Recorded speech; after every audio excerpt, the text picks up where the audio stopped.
કહેવાતા સભ્ય અને મોડર્ન સમાજમાં જ્યારે અમુક 2-4 અસામાજિક તત્વો છે જે લોકો અત્યારે પણ દીકરીઓ માટેના રૂલ્સ અને રેગ્યુલેશન નક્કી કરશે કે દીકરીઓનું લિમિટ ક્યાં સુધી હોવી જોઈએ.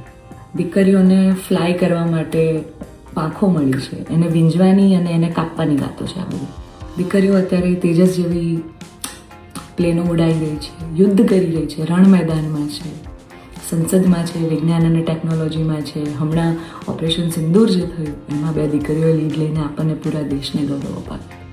ત્યારે શું 2-4 આવા અસામાજિક તત્વો નક્કી કરશે કે એક દીકરીનો લાઈફ પાર્ટનર ચૂઝ કરવાનો શું એને હક નથી? હું બહુ નસીબદાર છું કે મને એવો પરિવાર, એવા પિતા મળ્યા છે જે મારી ખુશીમાં ખુશ થાય છે અને મારા નિર્ણયને જે મેં હરખે વધાવી લીધો છે. કારણ કે ઓફકોર્સ હું એક એવા પરિવારમાં જઈ રહી છું કે જે પરિવારના લોકો અને મારો પાર્ટનર મને એટલો પ્રેમ કરે છે કે જેમને હું જે છું, જેવી છું, જે પણ છું, મને ખૂબ આદરથી, સત્કારથી એ લોકો સ્વીકારે છે.